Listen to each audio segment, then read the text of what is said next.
Hello दोस्तों, मैं आपका अपना दोस्त पुष्कर एक बार फिर अपने यूट्यूब चैनल के एनजी स्टडी पर आपका हार्दिक स्वागत करता हूं। दोस्तों आज का जो चैप्टर है वो क्लास 11th क्लास का है, जिसे हम बोलते हैं प्रत्यास्थता यानी कि इलास्टिसिटी। ठीक है दोस्तों, इलास्टिसिटी में दोस्तों हम देखेंगे सबसे पहले हेडिंग जो आपको दी गई है, आपको स्क्रीन पर दिख रही होगी, जिसे हम क्या बोलते हैं, विरूपक बल। दोस्तों प्रत्यास्थता में एक विरूपक बल लगता है, उसको हम डिस्कस करेंगे। ठीक है दोस्तों, तो विरूपक बल को इंग्लिश में क्या बोलते हैं दोस्तों, हम डिफॉर्मिंग फोर्स भी कहते हैं। ठीक है दोस्तों देखेंगे कि यदि किसी वस्तु पर बाह्य बल लगाया जाए तो वस्तु का आधार अथवा आकृति दोनों ही बदल जाते हैं। ठीक है दोस्तों, जिससे वस्तु विकृत हो जाती है। इस बल को हम क्या बोलते हैं, इस बल को हम विरूपक बल कहते हैं। ठीक है दोस्तों, जैसा कि आप चित्र में अब देख पा रहे होंगे कि ये पहले कोई वस्तु थी जिसे हम बोलते हैं ए बी सी और डी। ठीक है दोस्तों, ए बी और सी डी, इस पे मैंने एक बल लगाया। ठीक है दोस्तों, इस पे बल लगाया तो ये कुछ इस प्रकार से हो गई वस्तु। ठीक है दोस्तों, ये बी और सी, ये कुछ इस प्रकार से वस्तु हो गई, यानी कि इसके आधार और आकृति दोनों में ही परिवर्तन हो जाने के कारण इसको क्या बोलते हैं, हम विरूपक बल कहते हैं। ठीक है दोस्तों, अब दोस्तों इतना आपको समझ में आया तो नेक्स्ट हेडिंग पे चलते हैं। नेक्स्ट हेडिंग देखेंगे तो हमारे सामने नेक्स्ट हेडिंग आ गई है, जिसका चैप्टर का नाम है प्रत्यास्थता यानी कि इलास्टिसिटी। ठीक है दोस्तों, प्रत्यास्थता क्या होती है दोस्तों, वो देखेंगे हम। प्रत्यास्थता किसी पदार्थ का यानी कि जिससे बनी वस्तु है, ठीक है, जिससे वस्तु बनी है उसको हम क्या बोलते हैं, प्रत्यास्थता किसी वस्तु का वह गुण है जिसके कारण विरूपक बल द्वारा उत्पन्न अथवा आकृति में परिवर्तन का विरोध करती है, और विरूपक बल हटाते ही वस्तु अपनी पूर्व अवस्था को प्राप्त कर लेती है। तो इसको क्या कहते हैं, हम प्रत्यास्थता कहते हैं, यानी कि इलास्टिसिटी कहते हैं। ठीक है दोस्तों, मैं आपको दोस्तों फिर एक बार चित्र में समझाना चाहूँगा। ठीक है दोस्तों, जैसा कि आप देख पा रहे हैं कि ये स्प्रिंग है। ठीक है दोस्तों, ये स्प्रिंग पहले कुछ इस प्रकार थी। ठीक है दोस्तों, जब मैंने इस पर एक विरूपक बल लगाया, यानी कि विरूपक बल लगाया, जिसको हम क्या बोलते हैं, फोर्स बोलते हैं। ठीक है, ये एक स्प्रिंग है दोस्तों, जैसा कि आपको लिख दिया है। जैसे ही इस पर मैंने एक बल लगाया तो ये स्प्रिंग कुछ इस प्रकार से प्रत्यास्थ हो गई, यानी कि ये पहले इतनी बड़ी थी, अब ये कितनी हो गई, इतनी छोटी हो गई। ठीक है दोस्तों, तो ये विरूपक बल फोर्स लगाया। जैसे ही इस विरूपक बल को हम हटाएंगे, जैसे ही इस फोर्स को हम हटाएंगे तो ये वस्तु अपनी पुनः अवस्था को प्राप्त कर लेगी, यानी कि फिर उसी आकार में आ जाएगी।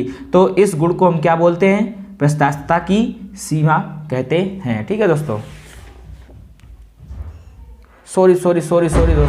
हाँ ठीक है, सॉरी दोस्तों, वो इलास्टिसिटी कहते हैं। ठीक है दोस्तों, नेक्स्ट हेडिंग आप देख पा रहे होंगे दोस्तों कि प्रत्यास्थता की सीमा यानी कि limit of elasticity. Limit of elasticity क्या होती है दोस्तों, किसी पदार्थ पर लगाए गए विरूपक बल की उस सीमा को जिसके अंतर्गत पदार्थ की प्रत्यास्थता का गुण विद्यमान रहता है, उस पदार्थ की प्रत्यास्थता सीमा कहते हैं। ठीक है दोस्तों, तो प्रत्यास्थता की सीमा क्या होती है दोस्तों, वो डिस्कस करेंगे हम। मान लीजिए दोस्तों, ये आपके पास एक रबड़ है, यानी कि जिसको हम गांव में क्या आजकल की वो चाल में क्या बोलते हैं, गेटिस बोलते हैं। इस रबड़ को दो तरफ से मैंने फोर्स किया। ठीक है दोस्तों, तो ये कुछ रबड़ इस साइज में आ जाएगी दोस्तों। ये उस साइज में जब तक रहेगी, जब तक इसमें इलास्टिसिटी यानी कि इलास्टिसिटी विद्यमान रहेगी, यानी कि इसकी जो क्षमता है बढ़ने की वो विद्यमान रहेगी, तब तक ये गैसिड बढ़ेगी। जैसे ही अगर विरूपक बल का मान हम बढ़ाते जाएंगे, फोर्स लगाते जाएंगे, तो ये रस्सी कोई एक टाइम ऐसा आएगा कि ये रस्सी अपने आप टूट जाएगी।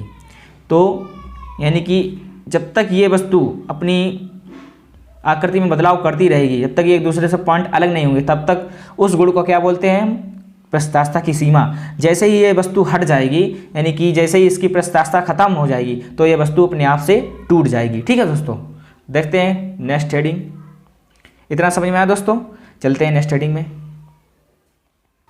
नेक्स्ट हेडिंग आपके सामने आ गई, जिसे हम बोलते हैं दोस्तों प्रतिबल, यानी कि जिसे इंग्लिश में बोलते हैं हम स्ट्रेस, जिसे हम बोलते हैं इंग्लिश में स्ट्रेस बोलते हैं। ठीक है दोस्तों, स्ट्रेस में क्या होता है दोस्तों, एकांक प्रतिबल पर कार्य करने वाले आंतरिक प्रतिक्रिया अथवा प्रत्यानयन बल को हम क्या कहते हैं, प्रतिबल कहते हैं। ठीक है दोस्तों, अब ये क्या होता है दोस्तों, अब आपको दिखाएंगे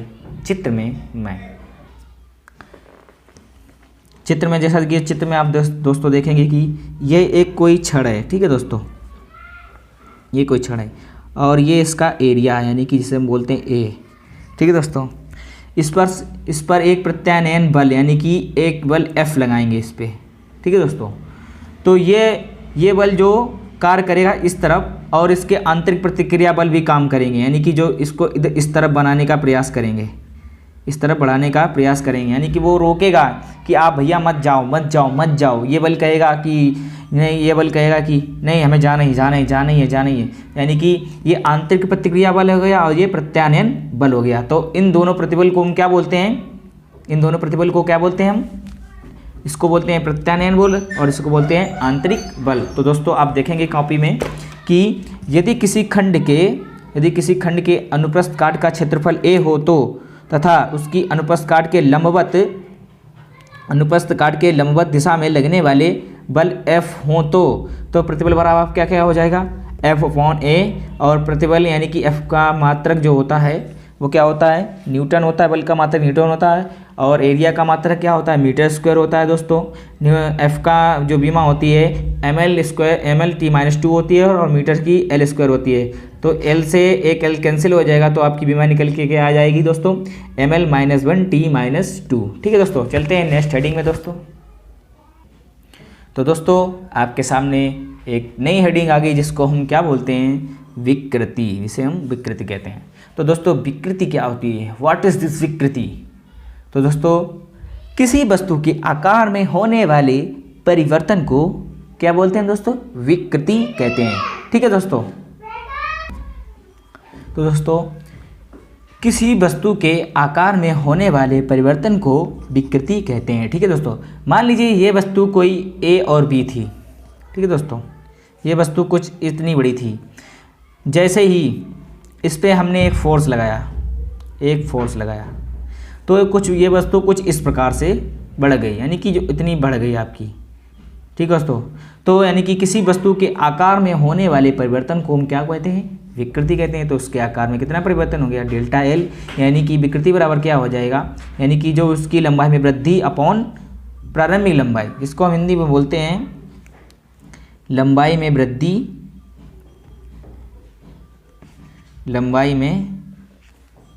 वृद्धि और अपॉन में प्रारंभिक लंबाई।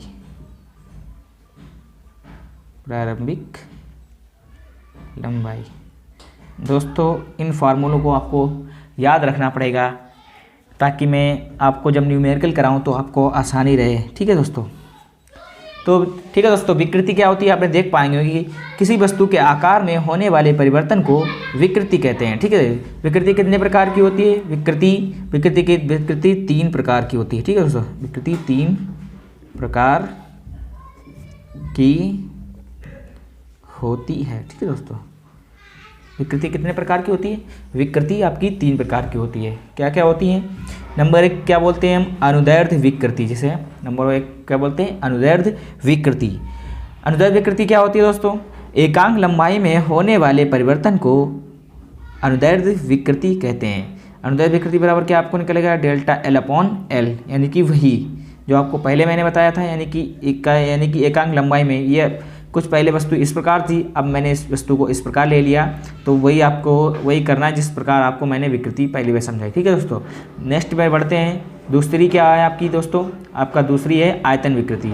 वस्तु के एकांक आयतन में होने वाले परिवर्तन को आयतन विकृति कहते हैं। ठीक है दोस्तों, आयतन विकृति किसको बोलते हैं दोस्तों, मान लीजिए दोस्तों आपकी ये कुछ वस्तु इस प्रकार थी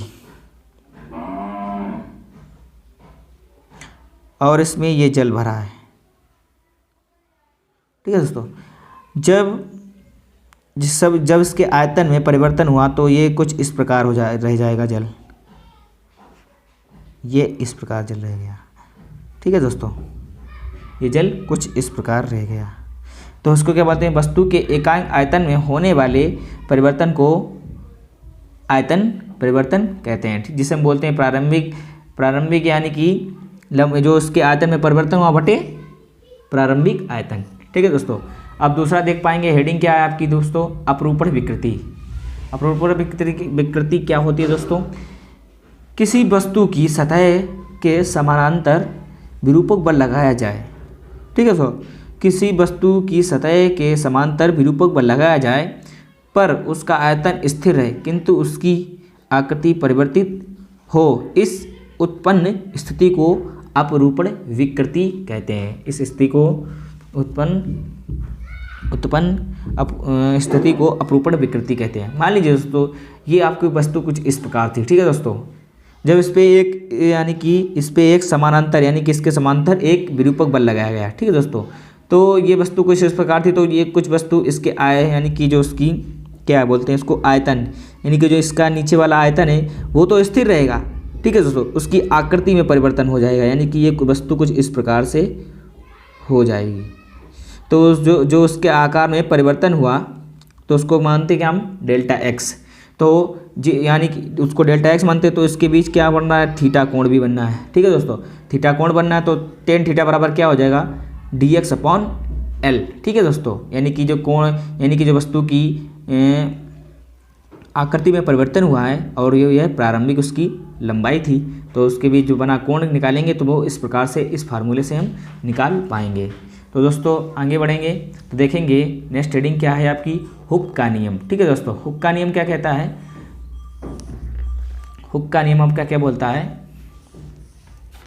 पदार्थ पर कार्यरत प्रतिबल तथा उसमें उत्पन्न विकृति के अनुपात को हुक का नियम कहते हैं, ठीक है दोस्तों। मैंने आपको प्रतिबल बता दिया, ठीक है दोस्तों, उसमें उत्पन्न यानी कि विकृति भी आपको बता दी, तो उसके अनुपात को हम सिंपल सा दोस्तों है, उसके अनुपात को हम क्या बोलते हैं, हुक का नियम भी कहते हैं, ठीक है दोस्तों। यानी कि हुक का नियम किसे कहते हैं, यानी कि पदार्थ पर कार्यरत प्रतिबल तथा उस पे उत्पन्न विकृति के अनुपात को हम हुक का नियम कहते हैं। दैट इज सिंपल फॉर्मूला, ठीक है दोस्तों। तो प्रत्यास्थता को हम काहे से प्रदर्शित करते हैं, तो प्रत्यास्थता को हम ई से प्रदर्शित करते हैं, यानी कि प्रत्यास्थता बराबर क्या हो जाएगा, प्रतिबल बटे विकृति, ठीक है दोस्तों। चलते हैं नेक्स्ट हेडिंग पे। तो दोस्तों आगे की हेडिंग जो आपको दिख पा रही होगी स्क्रीन के सामने, जिसे हम क्या बोलते हैं, यंग प्रत्यास्थता गुणांक, ठीक है दोस्तों, जिसको हम क्या बोलते हैं, यंग प्रत्यास्थता गुणांक। तो यंग प्रत्यास्थता गुणांक क्या होता है दोस्तों, अनुदैर्ध्य प्रतिबल तथा अनुदैर्ध्य विकृति के अनुपात को हम क्या बोलते हैं दोस्तों, यंग प्रत्यास्थता गुणांक कहते हैं, ठीक है दोस्तों। अब आगे देखेंगे कि माना किसी तार की लंबाई L है, ठीक है दोस्तों, तथा त्रिज्या R है, ठीक है, जो कि एक दूसरे को दृढ़ आधार से बांधे हुए हैं, ठीक है दोस्तों। इससे यानी कि दूसरे से mg भार लटकाया गया है, तो लंबाई में जो वृद्धि होती है उसको हम क्या बोलते हैं, यंग प्रत्यास्थता गुणांक कहते हैं, ठीक है दोस्तों। मान लीजिए मैंने आपके सामने एक तार लिया, जिसको हम ये तार बोलते हैं, ये तार लिया मैंने, ठीक है दोस्तों, ये तार है आपके पास, दिख रहा है दोस्तों, ये तार है आपके पास। इसको मैंने क्या किया, एक दूसरे को तार को दृढ़ आधार से बांध दिया, ये इसको क्या बोलते हैं, दृढ़ आधार, यानी कि एक दीवार से मैंने बांध दिया, ठीक है दोस्तों। इसके बांध कर इसके दूसरे जो यानी कि जो इसका दूसरा, ये फर्स्ट सिरा हो गया उसका, और ये दूसरा सिरा, इसके दूसरे सिरे से mg भार लटकाया, यानी कि इस पर क्या मैंने एक भार लटका दिया, यानी कि mg, जी जो जहाँ से आया है वो गुरुत्वाकर्षण बल होता है, ठीक है दोस्तों। किसी वस्तु को भी लटकाएंगे तो उस पर एक फोर्स का ग्रेविटेशन फोर्स कार्य करता है, जिसे हम बोलते हैं जी, ठीक है दोस्तों। तो यानी कि लटकाया गया है तो लंबाई में जो वृद्धि होती है उसके क्या बोलते हैं, डेल्टा एल बोलते हैं। जैसा कि मैं आपको पहले समझा चुका हूँ कि जब किसी वस्तु की लंबाई में वृद्धि होती है तो उसको क्या बोलते हैं, विकृति बोलते हैं यार, विकृति, ठीक है दोस्तों। तो आप देख पा रहे होंगे कि प्रतिबल क्या होता है आपका दोस्तों, मैंने प्रतिबल आपको बता दिया, तो उसी में लगा दिया मैंने अनुदैर्ध्य प्रतिबल, यानी कि F/A आप पढ़ चुके हैं, ठीक है दोस्तों। यानी कि मैंने आपको क्या प्रतिबल बराबर क्या बताया था, आप पीछे देख पाएंगे दोस्तों। तो प्रतिबल बराबर F/A होता है, तो F बराबर क्या हमारा दोस्तों होता है, m इंटू जी होता है, ठीक है दोस्तों। और a बराबर क्या होता है हमारा पाई आर स्क्वायर, यानी कि जो क्षेत्रफल होता है उसका फॉर्मूला क्या होता है पाई आर स्क्वायर होता है। तो वो मैंने यहाँ पे पुट कर दिया, ठीक है दोस्तों। आपका अनुदैर्ध्य प्रतिबल आपका यहाँ पे निकल के आ गया। अनुदैर्ध्य विकृति निकालनी है, क्योंकि क्वेश्चन में यानी कि परिभाषा में जिस प्रकार आपने देख पा रहे होंगे कि अनुदैर्ध्य प्रतिबल तथा अनुदैर्ध्य विकृति के अनुपात को ही हम यंग प्रशस्तता गुणांक कहते हैं दोस्तों। दैट सिंपल, आपको कुछ नहीं करना है, इतना ही याद रखना है कि अनुदैर्ध्य प्रतिबल तथा अनुदैर्ध्य विकृति के अनुपात को क्या बोलते हैं, यंग प्रशस्तता गुणांक कहते हैं, ठीक है दोस्तों। तो हम देख पाएंगे कि अनुदैर्ध्य प्रतिबल बराबर आपके क्या निकल के आ गया mg upon pi R square होता है, ठीक है दोस्तों। अनुदैर्ध्य विकृति मैंने आपको बताई थी डेल एल अपॉन एल होता है, यानी कि जो वस्तु की लंबाई में वृद्धि अपॉन प्रारंभिक लंबाई होती है, चूंकि आप यहाँ पे देख पा रहे होंगे पहले वस्तु की लंबाई कितनी थी, फिर उसके बाद कितनी हो गई, इतनी हो गई, ठीक है दोस्तों। तो वो फार्मूला क्या निकल के आएगा, क्योंकि मैंने आपको परिभाषा में बता के रखा है कि अनुदैर्ध्य प्रतिबल तथा अनुदैर्ध्य विकृति के अनुपात को क्या बोलते हैं, यंग प्रशस्तता गुणांक बोलते हैं। दैट सिंपल, तो वही मैंने यहाँ पे पुट कर दिया, यानी कि y बराबर क्या हो जाएगा आपको, यानी कि यंग प्रशस्तता गुणांक को हम कहाँ से प्रदर्शित करते हैं, यंग प्रशस्तता गुणांक को हम y से प्रदर्शित करते हैं। तो यानी कि अनुदैर्ध्य प्रतिबल तथा अनुदैर्ध्य विकृति के अनुपात को हम क्या बोलते हैं, यंग प्रशस्तता गुणांक बोलते हैं। तो वही मैंने यहाँ पे पुट कर दिया। तो अनुदैर्ध्य प्रतिबल का मान रखेंगे फिर दोस्तों, फिर अनुदैर्ध्य विकृति का मान रखेंगे दोस्तों। जैसा कि आप देख पा रहे होंगे कि अनुदैर्ध्य प्रतिबल तथा अनुदैर्ध्य विकृति क्या है आपकी, तो उसका मान पुट कर दिया। तो ये दोस्तों आपकी इसमें गुणा हो जाएगा, इसका गुणा इसमें हो जाएगा, तो क्या हो जाएगा mgl, यानी कि mgl ये हो जाएगा pi into R square into delta L, यानी कि y बराबर आपका क्या निकल गया है mg into L upon pi R square delta L y बराबर, ठीक है दोस्तों। चूँकि mg क्या होता है यहाँ पे, mg यानी कि न्यूटन, यानी कि F होता है तो उसका मात्रक क्या होता है न्यूटन, ठीक है दोस्तों। और यहाँ पे जो पाई आर स्क्वायर है इसको क्या बोलते हैं हम एरिया, जैसा कि हमने दिखाया है। तो L से L लंबाई, तो लंबाई से लंबाई कैंसिल हो जाएगी, तो उसका कोई मात्रक नहीं होगा, ठीक दोस्तों। तो F का मात्रक क्या होता है, यानी कि न्यूटन, और क्षेत्रफल का मात्रक क्या होता है मीटर स्क्वायर। तो आपकी विमा निकल के आ जाएगी ml-1 ठीक है दोस्तों, ml-1 t-2, ठीक है दोस्तों। अब आगे देख पाएंगे दोस्तों, आपके सामने दूसरी हेडिंग है, उसे क्या बोलते हैं हम, आयतनात्मक प्रशस्तता गुणांक। दोस्तों मैं फिर से आपको एक प्रकार से फिर एक बिंदास तरीके से बताऊंगा कि आप सारी चीज़ों को किस प्रकार याद कर सकते हैं विद एग्जाम्पल सहित, ठीक है दोस्तों। तो देखते हैं कि आयतनात्मक प्रशस्तता गुणांक क्या होता है, ठीक है दोस्तों। तो आयतनात्मक प्रशस्तता गुणांक किसे बोलते हैं, अभिलंब प्रतिबल तथा आयतन विकृति के अनुपात को हम उस पदार्थ का आयतनात्मक प्रशस्तता गुणांक कहते हैं। दैट इज सिंपल दोस्तों, मैंने आपको बता चुका हूं कि अभिलंब प्रतिबल और आयतन विकृति दोनों ही मैंने आपको पहले डिस्कस कर दिया है। तो उसके अनुपात को कर दीजिए दोस्तों, आपको सिंपल सा फॉर्मूला प्राप्त हो जाएगा और आप इस चीज़ को बाखूबी से समझ सकते हैं। मैं आपको बताऊंगा कि आपको इस चीज़ को कैसे समझना है। तो देखिए दोस्तों, माना किसी वस्तु का प्रारंभिक आयतन v है, ठीक है दोस्तों। ये वस्तु कोई थी, यानी कि एक जल की बूंद है, ठीक है। तो उसका आयतन कितना है, पहले v था, ठीक है दोस्तों, तथा उस पर दाब P मैंने, यानी कि इस पे मैंने एक फोर्स लगाया, प्रतिबल जिसे बोलते हैं प्रतिबल, ठीक है दोस्तों। मैंने एक दाब लगाया जिसको बोलते हैं P। दाब डालने से उसके आयतन में परिवर्तन हो गया, जिसे बोलते हैं डेल्टा एल, यानी कि जब मैंने इस पे दाब डाला तो ये कितना परिवर्तन हो गया, यानी कि डेल्टा बी, तो उसको डेल्टा बी बोलते हैं, ठीक है दोस्तों। अब दोस्तों मैंने आपके सामने एक नोट पॉइंट लिख के रखा है, जिसे हम क्या बोलते हैं कि दाब बढ़ाने पर आयतन घटता है। दोस्तों आप कोई एक पानी की गिलास लेंगे, ठीक है दोस्तों, उसमें गिलास लेंगे तो उस पर आप फोर्स लगाएंगे, एक दाब लगाएंगे, यानी कि किसी चीज़ को उतने ही कि पानी ऊपर ना निकले, तो उस पर आप फोर्स लगाएं तो दोस्तों तो उसका आयतन घटेगा, ठीक है दोस्तों। यानी कि सिंपल से लिखा है, यदि आप प्रेशर बढ़ाएंगे तो उसका आयतन घटेगा, यानी कि दाब बढ़ेगा तो आयतन घटेगा, ठीक है दोस्तों। तो उसको मैंने क्या माना, अभिलंब प्रतिबल, यानी कि P उसको मैंने माना, ठीक है दोस्तों। उसकी आयतन में जो विकृति हुई है, क्या वो आयतन विकृति मैंने आपको बताया है कि डेल्टा B अपॉन V होता है। तो उसके आयतन में परिवर्तन होता है, तो यानी कि उसके माइनस लगा लेंगे कि ये जल की बूंद थी, इसलिए मैंने यहाँ पे माइनस लगाया, ठीक है दोस्तों। तो मैंने आपको सिंपल सी परिभाषा में क्या कहा है, अभिलंब प्रतिबल तथा आयतन विकृति के अनुपात को उस पदार्थ का आयतनात्मक प्रशस्तता गुणांक कहते हैं। तो मैंने यहाँ पे उसको क्या से प्रदर्शित करते हैं, इसको बी से प्रदर्शित करते हैं। तो अभिलंब प्रतिबल तथा आयतन विकृति के अनुपात को क्या बोलते हैं हम, क्या बोलते हैं दोस्तों, क्या बोलते हैं, आयतनात्मक प्रत्यास्थता गुणांक कहते हैं। ठीक है दोस्तों, उसको अभिलंब प्रतिबल को मैंने क्या माना, P, क्योंकि प्रतिबल बराबर क्या होता है, F/A होता है, क्योंकि इस पर फोर्स लग रहा है, उसका एरिया भी घट रहा है यानी कि आयतन भी घट रहा है, तो उसको मैंने क्या माना, उसके बराबर P माना।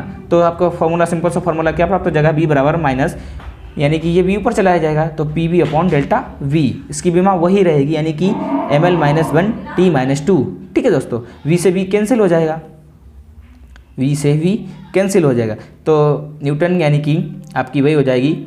F का मात्रक क्या होता है, ml-1T-2 होता है। ठीक है, नीचे क्या होता है, मीटर स्क्वायर होता है, यानी कि L स्क्वायर होगा तो एक L से एक L नीचे बचेगा, तो एक L वो ऊपर चला जाएगा, तो क्या हो जाएगा ml-1T-2। चलते हैं नेक्स्ट हेडिंग पे दोस्तों। तो दोस्तों आपके सामने नेक्स्ट हेडिंग प्रस्तुत है, जिसे हम क्या बोलते हैं, संपीड्यता। व्हाट इज दिस संपीड्यता? किसी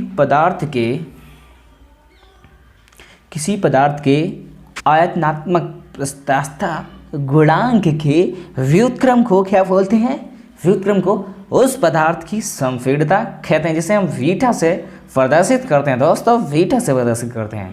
तो वीटा बराबर क्या हो जाएगा, यानी कि इसको बोला है कि प्रत्यास्थता, आयतन प्रत्यास्थता के गुणांक को हम क्या बोलते हैं, आयतन प्रत्यास्थता के गुणांक के व्युत्क्रम को उस पदार्थ की संपीड्यता कहते हैं। तो दैट्स सिंपल, यानी कि इसको वीटा को उसको यानी कि व्युत्क्रम क्या होता है, 1/V होता है, यानी कि 1/1 होता है, यानी कि जैसे हम इसको बोल देंगे 1/V बोल देंगे। तो V का मान हम रख देंगे, तो V का मान मैंने निकाल के रखा था PV/ΔV, तो ये B ऊपर चला जाएगा, तो क्या हो जाएगा dV/ΔV/PV, यानी कि जिसे बराबर हो जाएगा किसके, वीटा के। तो उसकी भी सिंपल सी वही आपके सामने विमा आ जाएगी, ml-1L⁻⁻T-2। ठीक है दोस्तों, विमा अगर आपको नहीं निकालनी आती है तो मुझे दोस्तों कमेंट करना, मैं भी इसकी विमा पर भी सारी वीडियो बना दूंगा। ठीक है दोस्तों,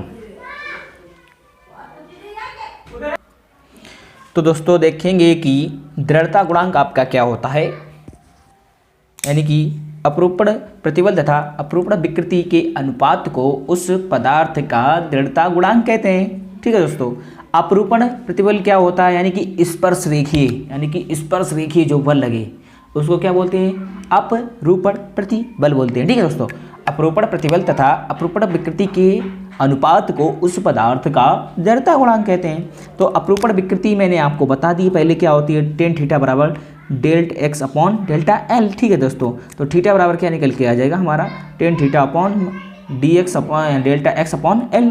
तो अपरूपण प्रतिबल क्या बोलते हैं, अपरूपण प्रतिबल क्या होता है, यानी कि प्रतिबल वही एक ही होता है दोस्तों, F/A। ठीक है दोस्तों, तो इसको हम कहाँ से प्रदर्शित करते हैं, दृढ़ता गुणांक को कहाँ से प्रदर्शित करते हैं, तो उसे हम ईटा से प्रदर्शित करते हैं। तो अपरूपण प्रतिबल तथा अपरूपण विकृति के अनुपात को हम क्या बोलते हैं दोस्तों, सिंपल सा है, दृढ़ता गुणांक कहते हैं। तो सही बोला आपने, यानी कि सही जाना। तो प्रतिबल बराबर आपका क्या होता है, यानी कि F/A होता है। ईटा बराबर क्या, अपरूपण विकृति क्या होती है, उसको यानी कि जो उसके यानी कि जो उसमें कोण बन रहा होता है, यानी कि ये कोण बनता है, उसको हम बोलते हैं अपरूपण विकृति। तो थीटा बराबर आपका क्या निकलेगा, तो थीटा निकल के आ गया यहाँ से, तो थीटा यहाँ निकलेगा, तो थीटा ये F जो A है जो इसमें नीचे गुणा हो जाएगा, तो आपका ईटा बराबर क्या निकल के आएगा, F/A इंटू थीटा। ठीक है दोस्तों, आपका मात्रक वही हो जाएगा, थीटा का कोई मात्रक होता ही नहीं है दोस्तों, तो यानी कि N/मीटर² होता है। तो बीमा आपकी क्या निकल के आ जाएगी, ml-1T-2। That is simple. चलते हैं नेक्स्ट हेडिंग पे। नेक्स्ट हेडिंग आपके सामने जो होगी वो पाइसन अनुपात की होगी, उसको आसानी से समझेंगे दोस्तों एक बार फिर से। तो दोस्तों नेक्स्ट हेडिंग आपके सामने आ गई है, गब्बर पाइसन अनुपात आ गया है। तो पाइसन अनुपात क्या होता है दोस्तों, आपका पाइसन अनुपात किसको कहते हैं, पार्श्व विकृति तथा अनुदैर्ध्य विकृति के अनुपात को पाइसन अनुपात कहते हैं। जहाँ से दोस्तों यहाँ पे थोड़ा आपको मिस्टेक देख रही है, जैसा कि मैं बोल पा रहा हूँ कि पार्श्व विकृति तथा अनुदैर्ध्य विकृति को पाइसन अनुपात बोलते हैं।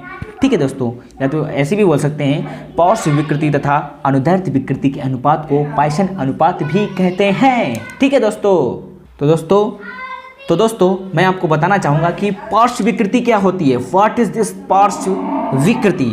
पार्श्व विकृति आपकी होती है, यानी कि कोई छड़ आपकी ये थी, इसकी जो मोटाई थी वो कितनी थी, D थी। ठीक है, तो जब इस पर फोर्स लगाया गया तो उसकी लंबाई में वृद्धि हुई, और ठीक है, और ये पतली भी हो जाएगी, तो वो क्या बचेगी, डेल्टा टी बचेगी। तो उसी को हम बोलते हैं, क्या बोलते हैं, यानी कि जो पहली मोटाई थी उसके बाद जब तार खींचा गया, ठीक है, तो उसकी मोटाई कितनी रहेगी, डेल्टा डी।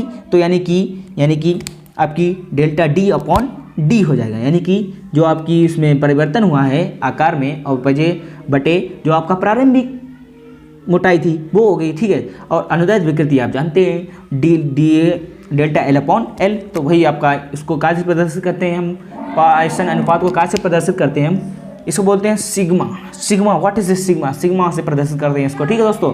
यानी कि पार्श्व विकृति तथा अनुदैर्ध्य विकृति के अनुपात को क्या बोलते हैं, पाइसन अनुपात बोलते हैं। दैट इज सिंपल, आपको इतना ही याद रखना है। फार्मूला अगर आपको दोस्तों याद है तो आप इसकी परिभाषा भी बना सकते हैं, ठीक है दोस्तों।